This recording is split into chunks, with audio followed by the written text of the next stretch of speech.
뉴스 시작합니다. 저는 동정민입니다. 우리나라 4대 금융그룹이 지난해 역대 최대 실적을 기록했는데요. 4곳의 이자 이익만 무려 40조 가까이 불어났습니다. 40조, 서울시의 한 해 예산에 맞먹는 금액입니다. 상당액은 대출금리 올려서 번 돈입니다. 지난해 금리 어땠죠? 가파르게 올랐죠. 국민은 대출금리 올라서 빚 때문에 허덕이는데 땅 짚고 헤엄치기식으로 번 돈으로 4대 은행들 성과급 300% 받기도 했습니다. 왜 이런 구조인지 손을 볼 수는 없는 건지 오늘 저희가 집중 준비했습니다. 첫 소식 안보겸 기자입니다. 신한, 국민, 하나, 우리 등 4대 금융그룹이 지난해 역대 최대인 15조 8,506억 원의 순이익을 거뒀습니다. 이자 장사로 벌어들인 돈이 40조 원에 육박하는데 특히 은행 이자 이익이 전년보다 19% 가까이 올라 32조 원이 넘습니다. 한국은행이 기준금리를 3.5%까지 끌어올린 상황. 은행이 대출금리는 재빨리 올리고 예금금리는 더디게 올리면서 이자 이익이 크게 불어난 겁니다. 이렇게 벌어들인 수익으로 은행들은 기본급 300% 수준의 성과급 잔치를 벌이고 있습니다. 빚 갚느라 허리가 휘는 대출자들은 허탈하기만 합니다. 금리가 오르면서 연금리가 3.9%에서 5.8%까지 갱신이 되었습니다. 월 40만 원 정도를 더 내게 됐는데 막상 이게 월급을 받더라도 돈이 모이지는 않고 대출 이자로만 줄줄 새고 있는. 금융당국의 압박과 여론을 의식해 은행들이 최근 대출금리를 소폭 내렸지만 예금금리는 더 빨리 내려가는 상황입니다. 한 시중은행에서는 기준금리보다 낮은 연 3.48% 예금 상품까지 나왔습니다. 전문가들은 예금금리와 대출금리 차이로 돈을 벌어들이는 은행의 수익구조 자체를 다변화해야 한다고 지적합니다. 비이자 수익에 대한 비중을 늘리게 되면 금리 인상기라 하더라도 너무 대출 이자 수익에 의존하는 경향이 좀 작아지기 때문에 소비자들한테 좀 폭리를 취하는 행태가 사라지지 않을까. 금융사들이 저소득, 저신용 차주에 대한 금융 지원 등 사회 공헌을 확대해야 한다는 요구도 커지고 있습니다. 채널A 뉴스 안보겸입니다. 대출금리가 워낙 높다 보니 금리 인하 요구권에 대한 관심도 높아지고 있습니다. 신용 점수가 오르면 내 대출 이자를 깎아달라고 정당하게 요구를 하는 건데 이 대부분 퇴짜를 맞고 있습니다. 은행들이 입속은 빠르게 올리면서 정작 소비자들의 권리는 잘 챙겨주지 않는다는 비판도 나옵니다. 김승희 기자가 이어갑니다. 금리 인하 요구권 들어보셨나요? 신용도가 좋아졌을 때 금융사에 이자를 낮춰달라고 요구할 수 있는 제도인데요. 정작 모르는 사람들이 많습니다. 처음 들어보는 단어. 잘 모르겠는데 그냥 말대로 금리 인하를 얘기하는 게 아닐지. 금리 인하면 글쎄 어떤 금리를 얘기하는 건지 좀 모르겠네. 안다 해도 승인받긴 하늘의 별 따기입니다. 최근 신용점수가 50점 가까이 올라 900점대를 넘긴 30대 직장인 이모 씨. 승진 소식까지 겹쳐 금리 인하 요구를 신청했지만 5초 만에 거절당했습니다. 구체적인 설명은 없었고 신뢰가 좀 떨어지기도 하고 혹시 이게 처리가 되지 않았나 싶어가지고 며칠 후에 다시 요청을 했었는데 그때도 바로 메시지가 뜨더라고요. 실제로 수용률은 2019년 법 제어된 이후 꾸준히 떨어진 가운데 지난해 상반기엔 30%도 채 되지 않습니다. 은행마다 심사 기준이 제각각인 데다 중복 신청이 잦기 때문 은행 내부 신용 등급이 더 중요한 요인으로 작용하는 것도 승인받기 어려운 이유입니다. 앞으로 금융당국은 구체적이지 않던 거절 사유를 세분화하겠다고 밝혔습니다. 또 금융회사별로 수용 기준을 충분히 공시하고 신용도가 높아진 고객을 선별해 반년마다 추가로 안내하겠다고 덧붙였습니다. 다만 금융당국은 수용 가능성이 높다고 안내받더라도 상품마다 승인 기준이 달라 거절될 수 있다고 말했습니다. 채널A 뉴스 김승희입니다.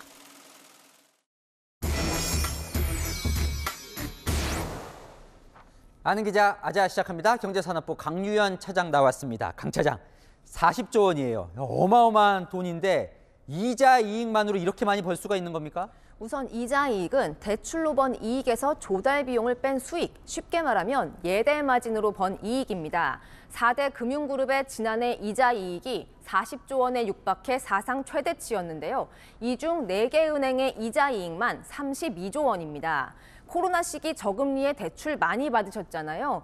이자를 받을 곳은 늘어나 있는데 금리가 급등하니 은행 입장에선 꽃길이 열렸던 겁니다. 다만 금융사들은 40조 원에서 인건비나 임대료 등 각종 비용을 빼고 순이익 약 16조 원이 주머니에 꽂혔습니다. 근데 이것 좀 궁금한데 얼핏 생각하면요. 예대 마진이라고는 하지만 대출 금리가 올라도 예금 금리도 함께 오르잖아요. 근데 고금리 때는 왜 이게 더 많이 버는 겁니까? 대출금리와 예금금리를 산정하는 방식이 다르기 때문입니다. 대출금리는 기준금리가 올라가면 바로 따라 올라가는 구조입니다. 반면 예금금리는 은행들이 돈이 더 필요하면 금리를 좀 더 높게 쳐주는 방식으로 정해집니다. 이렇다 보니 시장금리가 대출금리와 예금금리에 반영되는 속도의 차이가 생기고요. 예대금리 차가 벌어질 수밖에 없는 겁니다. 지난해 12월 은행권 예대금리 차가 2.55%포인트였는데요. 저금리 시기였던 2년 전보다 0.5%포인트 올랐습니다. 그러면 저금리 시기 때는 은행 수익은 줄어드는 거예요? 상대적으로 줄어들기는 합니다. 한국은행이 기준금리를 2021년 8월부터 올렸는데요. 2021년 4대 은행의 이자 이익은 약 27조 원이었습니다. 하지만 저금리 때는 빚내서 집도 사고 기업들도 투자를 많이 하니까요. 대출이 늘어서 손해를 보진 않습니다. 결국 금리가 높든 낮든 돈을 버는 구조입니다. 참, 시청자분도 질문을 주시는데 자, 기준금리 올랐어요. 그런데 예금금리는 그만큼 잘 안 올라요. 그런데 정부는 뭘 하고 있냐? 이런 생각도 듭니다. 사실 한 은행 관계자는 정부 압박이 먹혀서 이 정도인 거다라고 말하긴 그래요? 했습니다. 네. 네. 이복현 금융감독원장이 지난달 은행권은 대출금리를 내릴 수 있는 재량이 있다며 대놓고 은행들을 압박했습니다. 이 영향으로 은행들이 새해 대출금리를 줄줄이 내리고 있습니다. 하지만 변동금리 주택담보대출의 최고금리가 연 7%에 육박해 아직 부담이 큽니다. 반면 예금금리는 연 3%대 중후반까지 내려왔습니다. 자, 뭐 사실 그렇다고 해도 이자 장사라는 게 어떻게 보면 뭐 땅 짚고 헤엄치기다 이런 말도 하던데 은행은 이 공공재 성격도 있잖아요. 그런데 뭔가 손 쓸 방법이 없는 겁니까? 윤석열 대통령이 지난달 금융위원회 업무보고에서 은행은 공공재 측면이 있다고 말했는데요. 은행은 정부 허가 산업이라 몇 개 업체들이 시장을 나눠 먹는 구조고요. 은행이 파산하면 정부가 재정을 투입하거든요. 그래서 정부가 관여할 명분이 있다는 겁니다. 하지만 시장 가격인 금리에 정부가 직접 개입할 수는 없으니 고민이 커지는 겁니다. 코로나와 고금리로 어려웠던 시기, 은행들이 돈을 많이 번 만큼 사회 환원을 확대해야 한다는 목소리도 나옵니다. 네, 잘 들었습니다. 아는 기자 강유현 차장이었습니다. 자, 지금부터는 튀르키예 시리아 강진 소식 전해드리겠습니다. 지진 피해 규모가 2011년 동일본 대지진 수준에 근접하고 있습니다. 확인된 사망자만 15,000명을 넘었습니다. 이 구조 현장을 취재 중인 현지 취재진부터 연결해 보겠습니다. 김지혁 기자, 뒤에 대형 장비들도 보이는데요. 현지 상황 전해주시죠. 네, 오늘은 지진 피해가 있었던 튀르키예 남동부 디야르바크르 도심에 나와 있습니다. 제 뒤로 보시다시피 건물 잔해가 쓰러져 있는데요. 원래는 주상복합 쇼핑몰로 당시 사람들이 잠을 자고 있어 피해는 더 컸던 걸로 보입니다. 앞서 찾았던 도심 곳곳에선 무너진 아파트와 상점 등을 쉽게 볼 수 있었습니다.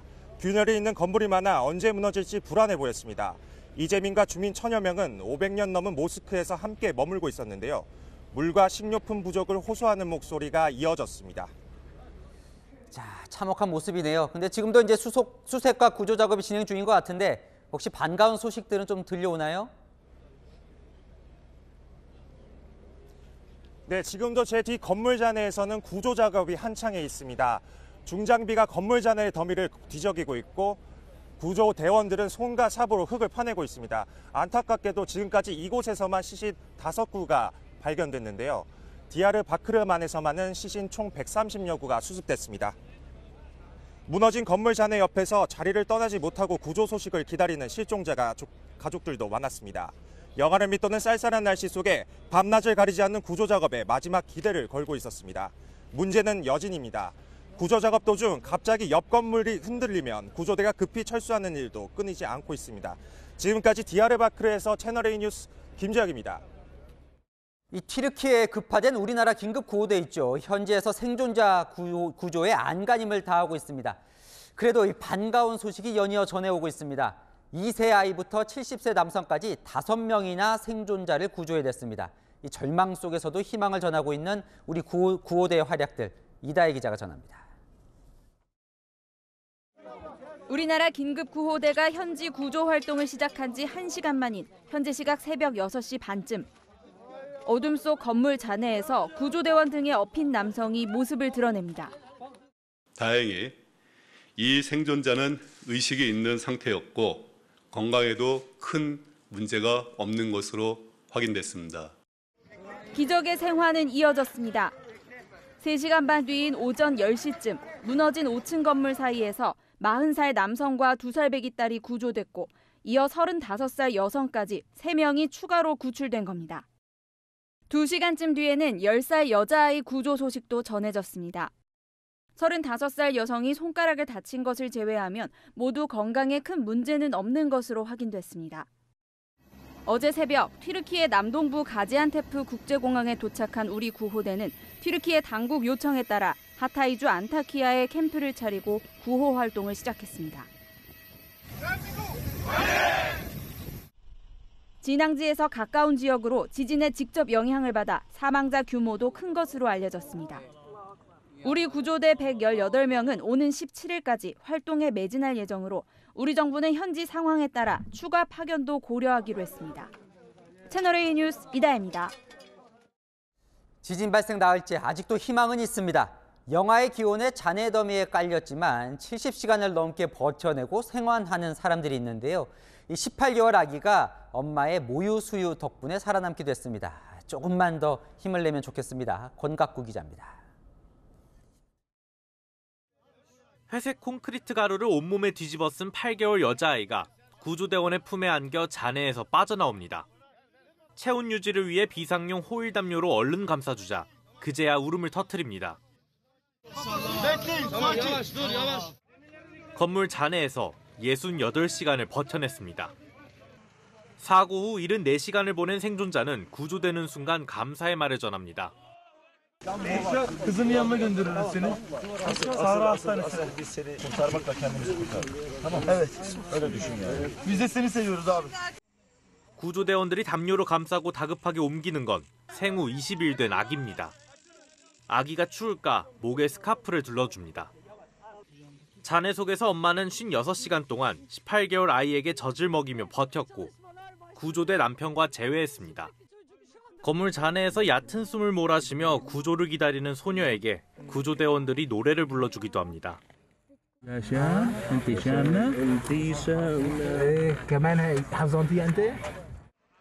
지진 발생 나흘째 기적의 생존자들이 나오고 있지만 부족한 인력과 장비로 구조 작업이 속도를 내지 못해 정부 무능에 대한 비판이 나옵니다. 30 tane ölümümüz var içeride. Sizden yardımımız yani devletimiz bu kadar aciz mi? Bu kadar mı aciz devletimiz? Bir şey diyemiyoruz ya. 에르도안 튀르키예 대통령도 지진 발생 4일째에서야 피해 현장을 방문했지만 책임 회피성 발언으로 논란만 커졌습니다. Elbette eksikler var. Şartlar çok açık, net, ortada. Böylesine büyük bir felakete hazırlıklı olabilmek mümkün değildir. 시간이 지날수록 생존 가능성이 낮아지는 가운데 또 다른 기적의 주인공을 전 세계는 애타게 기다리고 있습니다.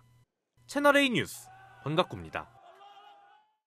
튀르키예와 시리아의 그 중간에서 지진이 발생하면서 두 나라 모두 큰 피해를 입었지요. 튀르키예는 이 세계 각국에서 구호의 손길이라도 이어지고 있지만 시리아 상황이 다릅니다. 내전 중이라서 이 구호 장비와 물품이 들어가기 어려운 상황인데요. 맨손과 막대기로 잔해들을 파내고 있는 이 시리아 구조 모습을 정다은 기자가 보도합니다. 한 사람이라도 더 구해보려고 맨손과 막대기로 건물 잔해를 파헤쳐보지만 역부족입니다. حكيت معهم وسمعت صوتهم بس للاسف الشديد يعني مثل ما شايفين هون يعني بطيئين بالشغل وما عندهم هلا المعدات الزياده. 희생자가 속출하는 시리아의 마을은 거대한 공동묘지로 변했고 시신들이 끝없이 몰려옵니다. 장비와 인력 부족으로 구조 활동은 더디기만 합니다. 시리아를 더 힘들게 하는 건 테러 지원과 화학무기 사용 등으로 부과받고 있는 국제사회 제재입니다. العقوبات الاقتصادية اللي تأثر فيها بلدنا هي العائق الأساسي لأنه نحن بسوريا نقدر نحصل على هذه المعدات الثقيلة. 12년째 내전 중인 시리아에서 지진 피해가 가장 큰 북서부 지역은 반군이 장악하고 있습니다. 시리아 정권은 정부를 통한 지원을 요구하고 있어 국경 통과가 쉽지 않습니다.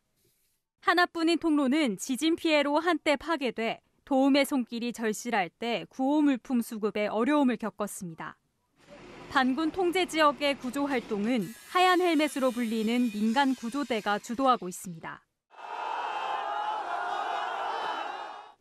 시리아를 적극적으로 돕는 국가는 우방인 러시아와 이란, 인접국인 이라크, UAE 정도인 것으로 알려졌습니다. 북한 김정은 위원장도 강진 직후 시리아에 위로 전문을 보냈지만 튀르키예는 하루 늦게 격을 낮춰 외무상 명의로 위로를 전했습니다.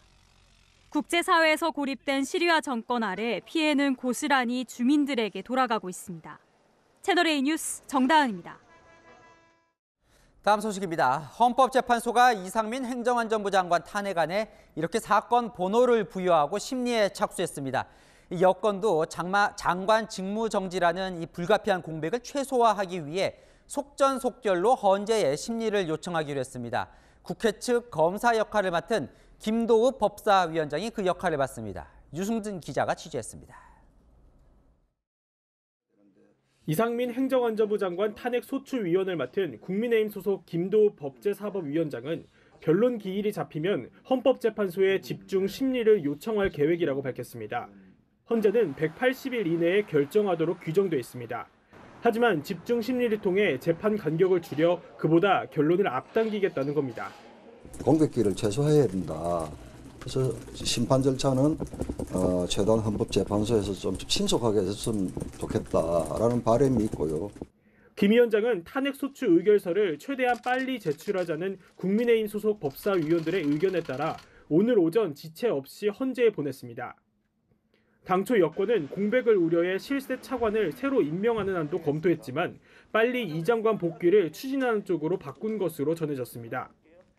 앞서 헌재가 탄핵 여부를 결정할 때까지 노무현 전 대통령은 63일, 박근혜 전 대통령은 91일 걸렸습니다. 여권에서는 노 전 대통령 때보다 더 빨리 결정날 것으로 기대하고 있습니다.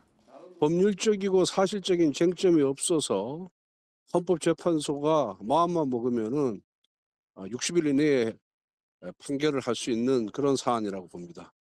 반면 법조계에서는 대통령과 비교해 긴급성이 떨어져 장기전이 될 수 있다는 관측도 나옵니다. 채널A 뉴스 유승진입니다. 자, 어제 이상민 장관 탄핵안을 가결시킨 민주당, 그 기세를 몰아 김건희 여사 특검법, 오늘은 윤석열 사단에 대한 특검까지 추진하겠다고 나섰습니다. 국민의힘은 대선 불복이라며 강력 반발했습니다. 김유빈 기자입니다. 민주당이 이상민 행정안전부 장관 탄핵소추안을 가결시킨 데 이어 새로운 특검까지 띄우며 여권 압박에 나섰습니다. 대장동 불법 대출 봐주기 수사 의혹 특검이 답입니다. 부산저축은행 사건 판결문에는 검사 윤석열, 이원석, 주진우의 이름이 적시되어 있습니다.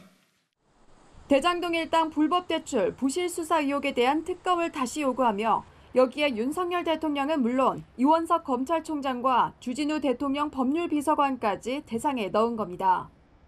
김건희 여사 의혹과 관련한 특검 요구도 철야 농성을 하며 수위를 높이고 있습니다. 특검법이 국회를 통과할 수 있도록 어떤 계기가 있다거나 할 때까지 꾸준히 국민의 뜻을 받들어서 농성을 지속할 예정입니다.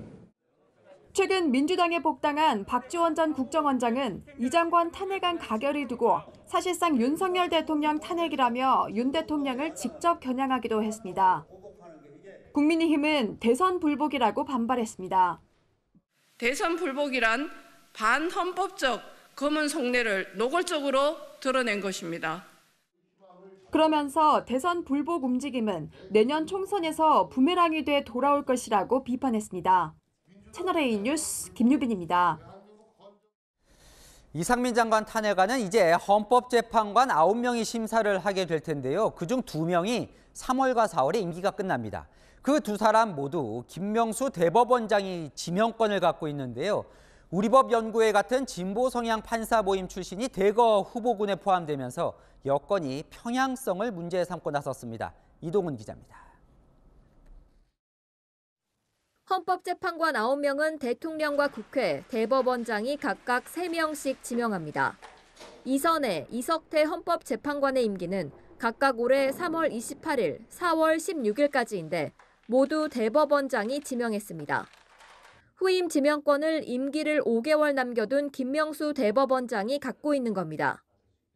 대법원장이 최근 추린 재판관 후보로는 정계선 서울 남부지법 부장판사와 김응준 서울고법 부장판사, 오재성 전주지방법원장 등이 포함됐습니다. 모두 김 대법원장이 회장을 지낸 법원 내 진보 성향 모임, 우리법연구회나 국제인권법연구회 출신으로 알려졌습니다. 국민의힘 핵심 관계자는 김 대법원장이 이상민 장관 탄핵 심판을 앞두고 헌법재판관 알박기를 시도해서는 안 된다고 말했습니다. 현재 이석태 재판관을 포함한 5명은 진보 성향, 이선혜 재판관을 포함한 4명은 보수 또는 중도로 분류되는데 재판관 2명이 진보 성향으로 임명되면 편향성이 심해질 수 있다는 겁니다. 국민의힘은 법원 내부에서 제기된 김 대법원장의 대법관 인사 개입 의혹도 문제 삼았습니다. 김명수 대법원장이 임기 말에 이르러서도 정말 가지가지 하고 있습니다. 자신과 코드가 맞는 인사를 자리 챙겨주려고 했던 것입니다. 국민의힘은 김 대법원장이 추진하는 압수수색 영장 사전 심리에 대해서도 검수완박 시즌2라고 비판했습니다. 채널A 뉴스 이동훈입니다. 윤석열 대통령표 공직사회 개혁안의 윤곽이 드러났습니다. 공무원 평가도 기업처럼 인사와 보상은 파격적으로 하는 걸 검토하는 게 취재됐습니다. 공무원도 능력만 있다면 초고속 승진, 거액의 성과급 받을 수 있는 길이 열리는 겁니다. 조영민 기자의 단독 보도입니다. 정부가 공무원 인사 규정에 초고속 승진 제도를 도입하는 방안을 검토합니다. 공직사회도 민간 수준의 유연한 인사 제도가 필요하다는 윤석열 대통령 지시에 따른 후속 조치입니다. 보다 민첩하고 유연한 정부로 거듭나야 하겠습니다. 또한 민간 수준의 유연한 인사 시스템과 9개 계급으로 나뉜 공무원 조직에서는 한 계급 승진이 일반적이지만 능력에 따라 2계급 승진도 검토한다는 겁니다. 정부는 부처의 핵심 보직을 공모직으로 전환하는 방안도 검토합니다.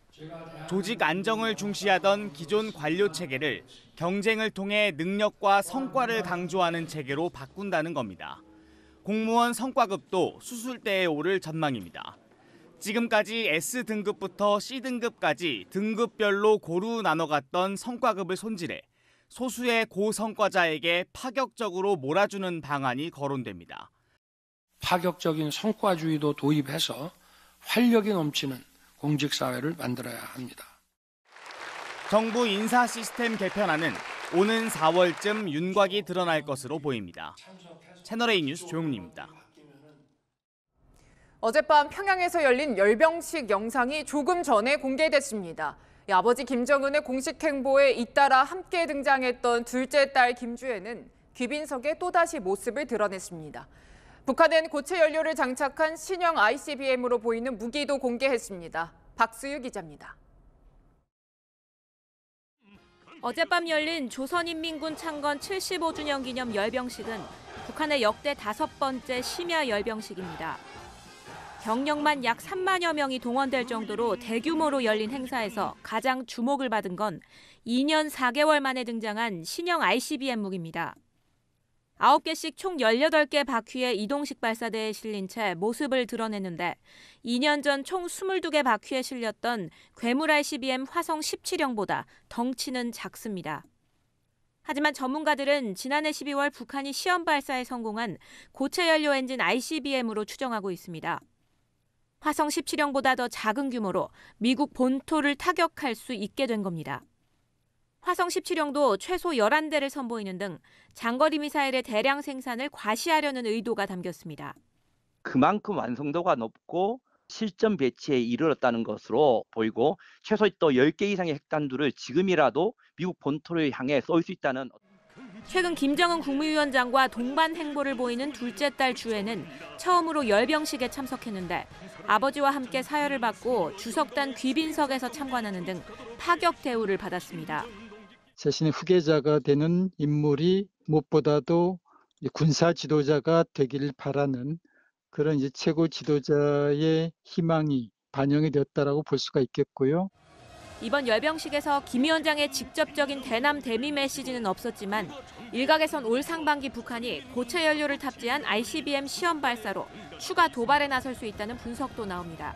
채널A 뉴스 박수유입니다.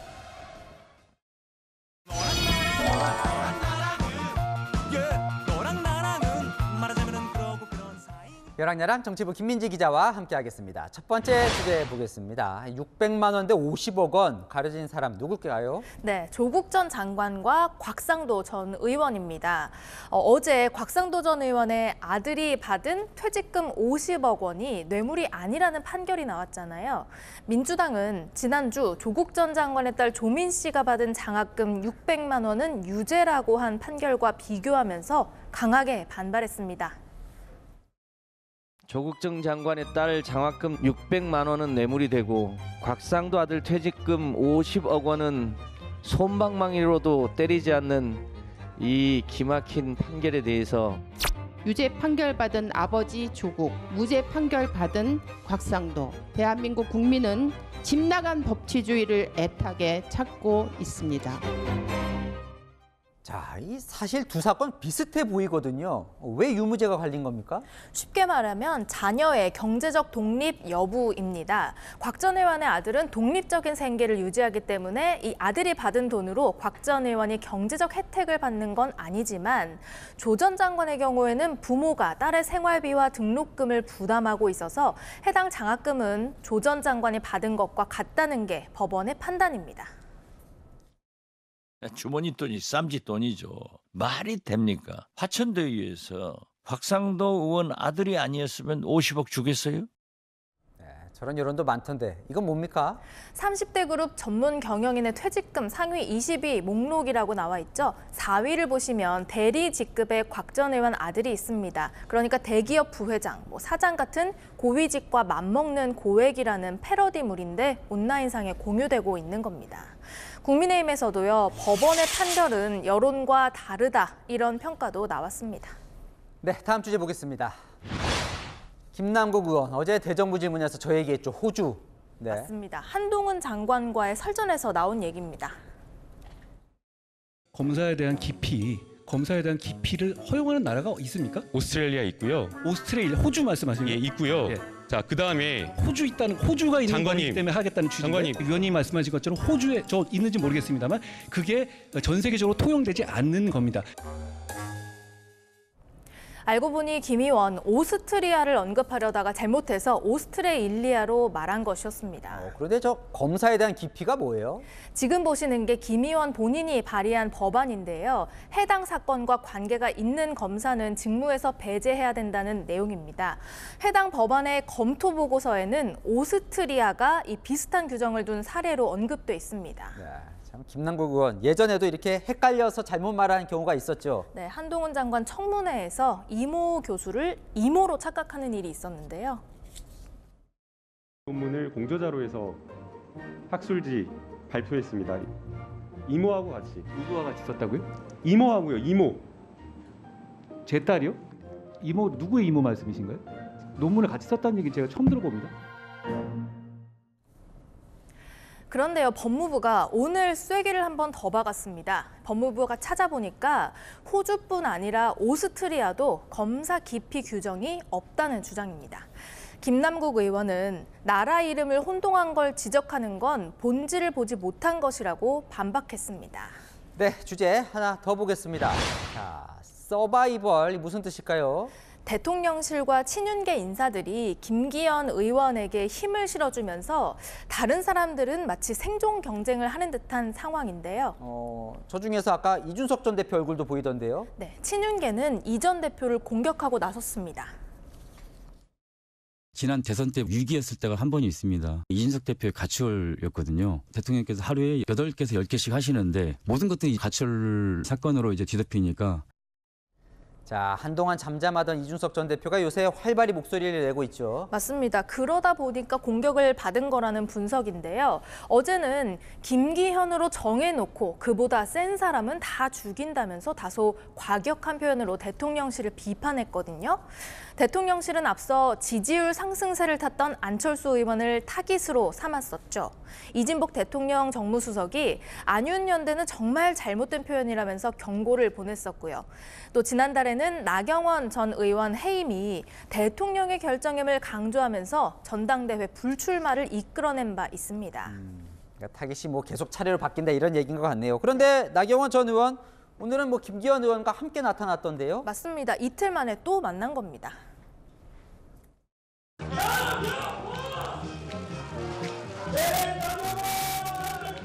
오늘의 주인공이네. 오늘의 주인공. 주인공이 나경원이야. 왜 그러세요?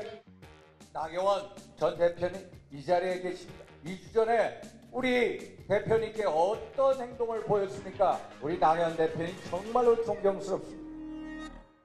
자, 윤 의원 저 말은 약간 비꼬는 것 같기도 하고요.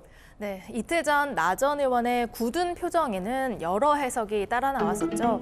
오늘 표정은 저번보다 밝아지긴 했는데 표정 관리는 좀 어려웠을 것 같습니다.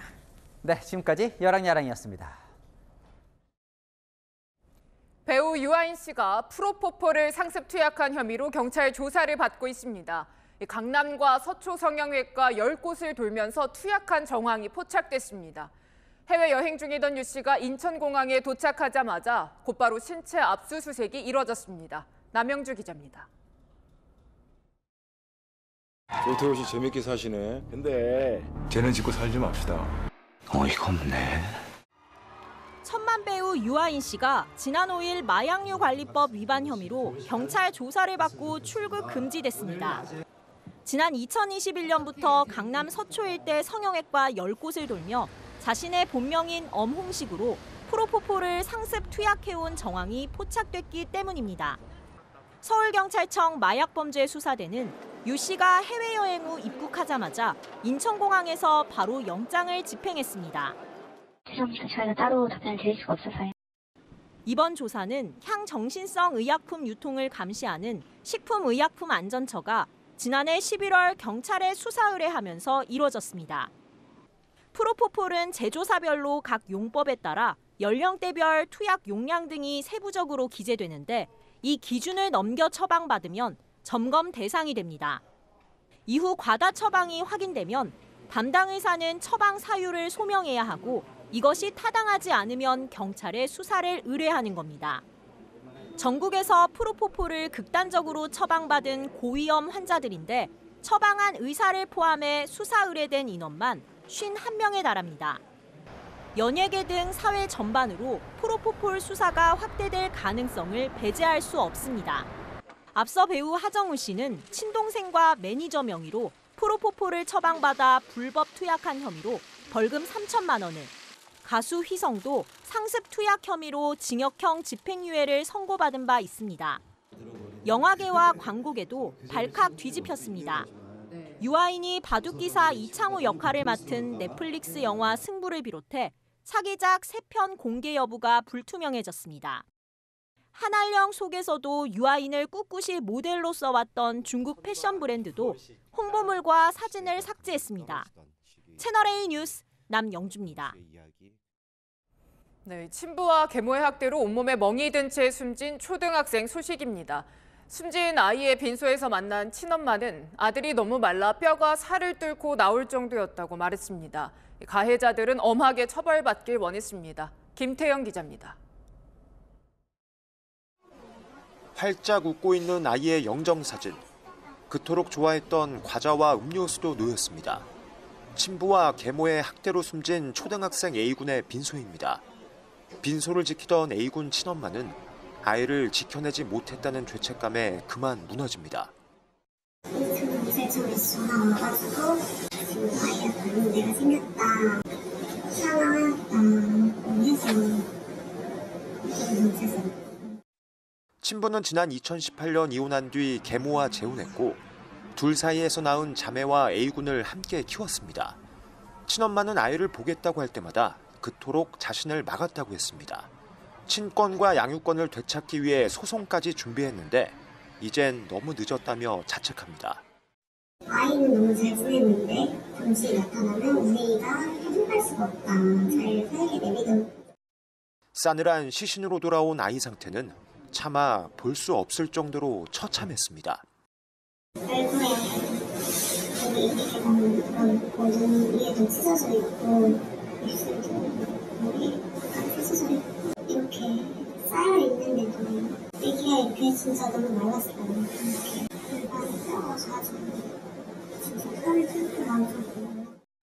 절대 용서할 수 없다며 이들 부부에 대한 엄벌을 촉구했습니다.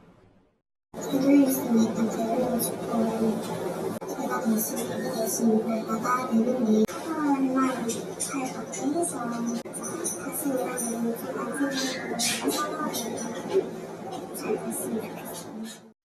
이런 가운데 경찰은 계모에 대해 아동학대 치사 혐의를, 친부에 대해선 상습 아동학대 혐의를 적용해 구속영장을 신청했습니다. 당초 이들은 아이가 자해해 멍이 생겼다고 주장하다 훈육 차원에서 아이를 때린 적이 있다고 진술을 번복했습니다.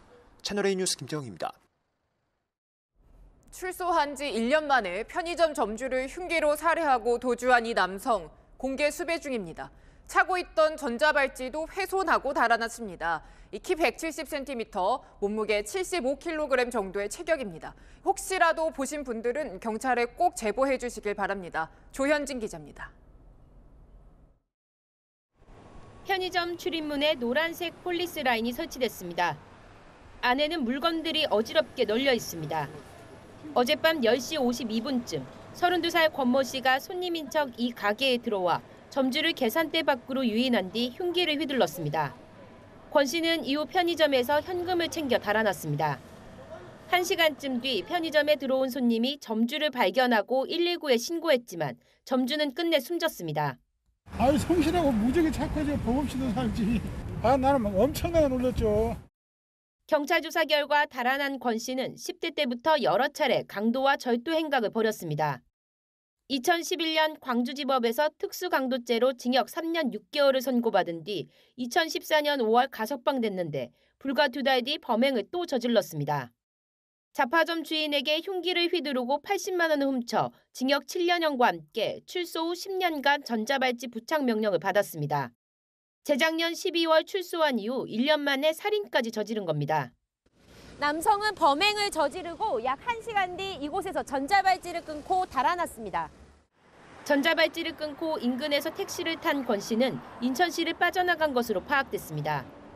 경찰은 권 씨를 공개 수배하고 CCTV 등을 토대로 추적에 나섰습니다. 권 씨는 키 170cm에 몸무게 75kg 체격으로 도주 당시 검은색 옷을 입고 있었습니다. 경찰과 교정당국은 조속한 검거를 위해 시민들의 적극적인 제보를 요청했습니다. 채널A 뉴스 조현진입니다. 네, 횟집이 몰려있는 포항 물회특구에서 음주운전 차량이 변압기를 들이받는 사고를 냈습니다. 수조 전기가 끊겼는데 상인들에게는 밥줄인 물고기 살리느라 밤새 야단이 났습니다. 배유미 기자가 취재했습니다. 캄캄한 도로 위, 굉음을 내며 달려온 승용차가 인도 위 변압기를 들이받습니다. 곧바로 불꽃이 튀어오릅니다. 변압기는 형체를 알아볼 수 없을 만큼 찌그러져 옆으로 나뒹굴고 땅에 묻혀있던 전선도 밖으로 드러났습니다. 오늘 새벽 0시 15분쯤 경북 포항시 한 해안도로에서 20대 남성이 몰던 승용차가 인도 위 변압기를 충돌하는 사고가 났습니다. 밤 12시쯤에 이제 갑자기 쾅 하면서 폭발하는 소리가 들리더니 저기 들이받은 거예요. 컴퓨터 하고 있었는데 이제 갑자기 전체가 다 나간 거죠. 사고로 변압기가 파손되면서 인근 275세대에 전기 공급이 끊겼습니다. 사고가 난 곳은 횟집이 몰려있는 물회특구. 상인들은 한밤중 달려나와 물고기들을 살리기 위해 진땀을 흘렸습니다. 외부 산소 공급 장치를 연결하고 다른 식당 수족관으로 물고기를 옮겼지만 피해를 막을 수는 없었습니다. 12시간 만에 전기 공급이 재개됐지만 수조가 비어 점심 영업은 허탕입니다. 다른 수족관으로 급하게 막 옮겼죠. 거의 비었고 죽은 거는 죽어 나가고. 장사도 점심 때도 그 예약 받았는 거 다 취소되고. 경찰은 사고 운전자를 상대로 혈중 알코올 농도를 측정한 결과 면허 취소에 해당하는 만취 상태였다고 밝혔습니다. 포항 북부경찰서는 음주운전 혐의로 운전자를 입건하고 조사 중입니다. 채널A 뉴스 배유미입니다. 라임 사태 몸통인 김봉현 전 스타모빌리티 회장이 1심에서 징역 30년을 선고받았습니다. 반성의 기미도 없고 전자 팔찌까지 끊고 도주했던 게 중형 이유입니다. 백승현 기자입니다. 투자자들에게 1조 6천억 원대 펀드 피해를 입힌 라임 사태의 장본인 김봉현 전 스타모빌리티 회장.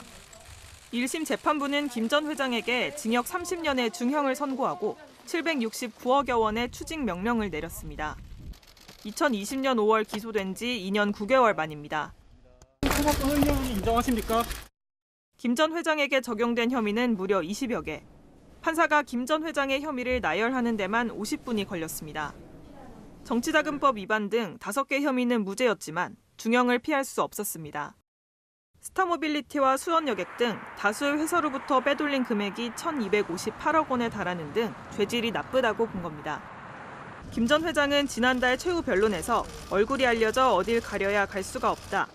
단 1시간이라도 피해 복구를 위해 노력하고 싶다며 선처를 호소했지만 재판부는 받아들이지 않았습니다. 지난해 11월 보석 중 전자팔찌를 끊고 도주했다. 49일 만에 경기 화성시 동탄 신도시 아파트 베란다 창문에서 잡혔는데 괘씸죄가 적용됐습니다. 재판부는 형사처벌을 부당하게 회피하는 등 진지한 반성의 기미가 보이지 않아 엄중처벌이 불가피하다고 질타했습니다.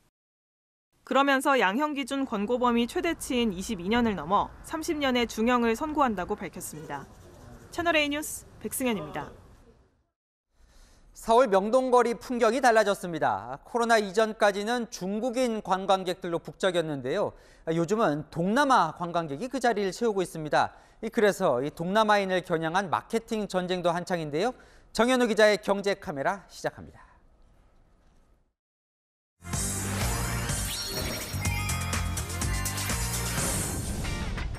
필리핀 관광객이 자장면을 먹는 모습을 사진으로 담습니다. It actually looks tasty on TV, so that's why I really endeavor to look and find jajangmyeon in Korea. 고기를 빼고 만든 할랄 자장면입니다. 베지테리언이나 무슬림이나 다 돼지고기가 들어가서 못 먹으신 분들이 와서 드셔보시고 맛있다 해주고 나름 또 보람도 느껴지고. 다른 노점상들도 동남아 관광객을 겨냥해 할랄 음식을 내놨습니다. 인도네시아, 말레이시아 관광객들 많이 들었고요. 타일랜드, 대만 많이 들었습니다. 근데 중국인들이 안 보이시네요. 우리나라를 찾은 외국인 관광객 중 동남아의 비중은 코로나 전인 2019년에 2배로 뛰었습니다. 중국 비중이 5분의 1 수준으로 쪼그라든 것과는 대조적입니다. 외교 갈등으로 인한 한류 금지령, 최근 단기 비자 발급 제한 등으로 중국 관광객이 급감했지만 빈자리를 동남아 관광객이 채우고 있는 겁니다. 덕분에 한산했던 경복궁에도 활기가 돕니다. 인근 한복 대여점은 발 디딜 틈이 없습니다. 동남아 관광객 덕분에 코로나 이전인 3년 전 매출의 70% 가까이를 회복했습니다. 근데 일단 한복이라고 하면 반이 엄청 좋아요. 거의 요즘에는 필수? 한 면세점은 최근 3개월간 동남아 관광객 매출이 1년 전 같은 기간보다 220% 뛰었습니다. 동남아인들이 한국을 찾는 건 한류 영향이 큽니다. 현지 기업에서 포상 여행지로 한국을 택하는 경우가 늘면서 단체 관광객도 많아졌습니다. Korean series drama when they shooting in one place like they see wow Korea is so beautiful then they like feel like want to visit and want to see by themselves. 단체 관광객이 찾은 식당은 250석이 금세 꽉 찼습니다. 한 명이 채식이라. 식당 주인은 오랜만에 만난 외국인 관광객들이 반갑기만 합니다. 관광객이 너무 없어서 그냥 겨울겨울 버티고 올해는 그래도 관광이 더 활성화돼서 관광객분한테 한국 음식을 더 좀 알려드렸으면 좋겠습니다. 다만 동남아 관광객들이 지갑을 덜 연다는 점은 한계로 꼽힙니다. 1인당 지출 경비가 중국 관광객의 절반에서 3분의 2에 그치기 때문입니다. 동남아 관광객으로 국내 여행 산업이 회복의 물꼬를 텄는데 중국인 입국 재개가 분수령이 될 거란 전망이 나옵니다. 경제카메라 정현우입니다. 시청자의 제보로 만들어지는 제보가 뉴스다 시간입니다. 경상남도가 5억 원을 들여서 새로 다리를 지었는데 오히려 없는 이만 못하다는 불만이 터져나오고 있습니다. 배영진 기자가 취재했습니다. 다리를 건너려는 경운기. 진입로에서 비틀대며 좀처럼 힘을 쓰지 못합니다. 다리를 건넌 뒤 내려오는 차량. 내리막길에 앞 범퍼가 긁힙니다. 난 처음 와봤는데 너무 고가이가 이리 가끔 가면은 나만 사람들이야. 위험스러운데 짐을 실은 트럭은 진입로를 올라가다 그만 멈춰섭니다.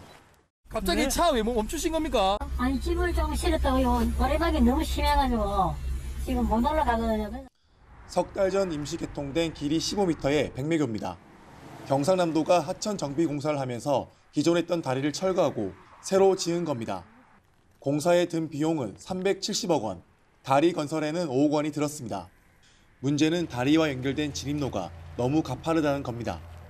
진입로의 경사각은 7.1도, 스키장 슬로프와 맞먹는 수준으로 일반 다리보다 3배 이상 가파릅니다. 경사로가 없었던 예전 다리와도 확연한 차이가 납니다. 주민들은 사실상 쓸 수 없는 다리라며 불편을 호소합니다.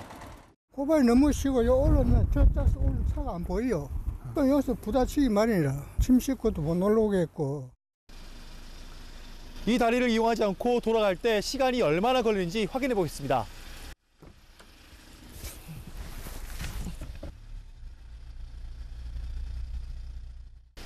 (1분이면) 갈 수 있는 거리가 12분 정도 걸렸습니다. 이 도로를 사용을 못하고 백 돌아가 다녔습니다. 너무 위험해가지고 다리를 낮춰주시든지 완만한 경사를 해주시면. 경상남도는 200년 빈도의 강수량을 감안해 다리 높이를 계산하다 보니 경사로가 급해졌다고 해명했습니다. 주민 여론을 반영해 개선 방안을 찾겠다고 밝혔습니다. 채널A 뉴스 배영진입니다.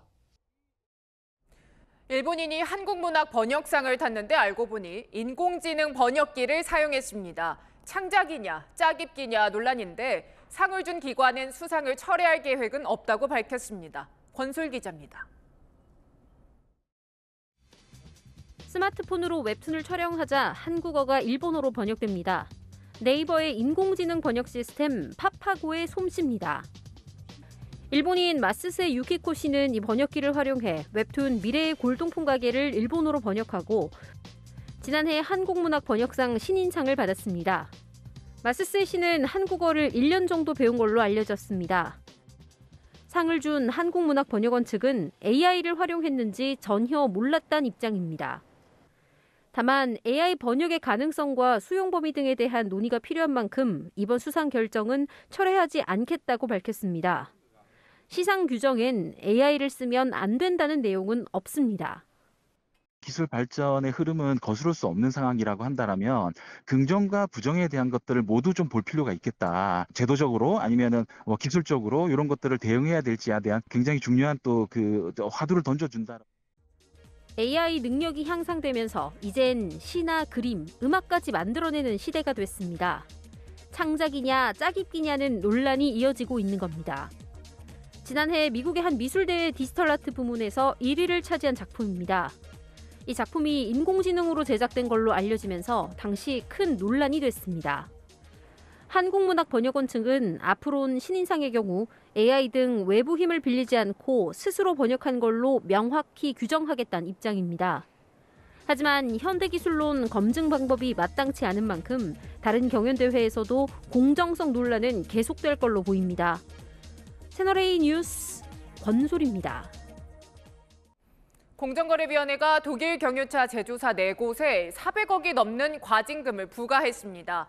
배출가스 저감 기술이 있는데도 쓰지 말자고 담합을 했기 때문입니다. 이민준 기자의 보도입니다. 독일 자동차 업체인 벤츠, 아우디, BMW, 폭스바겐에 423억 원의 과징금이 부과됐습니다. 이유는 2006년 독일의 한 회의에서 이뤄진 담합 때문. 경유 차량에서 나오는 배출가스를 정화하려면 차량 안에서 요소수를 분사하는데 이 분사량을 늘리지 말자고 4개 회사가 기술적으로 담합한 겁니다. 배출가스 줄이기를 외면한 담합 피해는 결국 소비자에게 돌아갔습니다. 저감장치 조작을 통해 가지고 질소산화물 배출을 많이 함으로 해서 이제 폐질환, 조기 사망 이러한 거를 초래시켰고요. 팔지 말았어야 될 디젤 자동차를 우리나라에 많이 판 거거든요. 과징금은 벤츠가 207억 원으로 가장 많았고 폭스바겐은 관련된 차종에 국내 판매 실적이 없어 시정 명령만 부과했습니다. 공정위는 기업 간 합의로 친환경 기술 개발을 막는 행위도 제재 대상이 될 수 있다고 강조했습니다. 나도 안 할 테고 너도 하지 말고 우리 다 같이 하지 말자 합의를 했기 때문에 공정거래법 담합이라는 거지 개별적으로 판단했다면 문제가 되는 게 아닙니다. 공정위는 또 이 담합이 2015년 폭스바겐이 배출가스량을 조작한 디젤 게이트가 발생하는 계기가 됐다고 설명했습니다. 채널A 뉴스 이민준입니다. 연일 말썽이던 미세먼지는 대부분 해소됐는데요. 전국에 비와 눈 소식이 있습니다. 제주와 남부 곳곳으로는 이미 비가 내리고 있고요. 밤사이 전국으로 확대됐다가 내일 오전이면 대부분 그치겠습니다. 내일 오전까지 제주에는 최고 60mm, 남해안에는 30mm 이상의 제법 많은 양의 비가 내릴 텐데요. 바람도 강하게 불어서 피해 없도록 주의하셔야겠습니다. 서울 등 수도권은 1mm 안팎으로 적겠습니다. 밤사이에는 비가 눈으로 바뀌어 내리며 경남 북서 내륙에 최고 15cm의 많은 눈이 쌓일 텐데요. 교통안전에 주의하셔야겠습니다. 내일도 평년보다 온화하겠습니다. 서울과 대구 2도로 출발해서 한낮에는 서울과 대전 10도, 부산은 11도가 예상됩니다. 다가오는 일요일과 월요일 사이에는 충청 이남 지역에 비 소식이 있습니다. 날씨였습니다. 4대 금융그룹이 지난해 이자로 번 이익만 무려 40조 원입니다. 고금리로 국민들이 힘든데 왜 은행만 많이 버냐 하면 시장 논리상 어쩔 수 없다고 합니다. 그런데요, 기억나십니까? 외환 위기 때 은행 살리기 위해 세금 168조 원 투입했습니다. 은행은 공공재 성격이 있습니다. 그래서 땅 짚고 헤엄치기라는 논란이 있어도 과점을 허락하는 겁니다. 이익이 날 땐 시장 논리 내세우면서 직원들 성과급 자치하고 어려울 땐 국가에 손 벌리면 안 되겠죠. 오죽하면 이런 이야기까지 나오겠습니까? 마침표 찍겠습니다. 2023년 봉이 김선달 뉴스에 마칩니다. 감사합니다.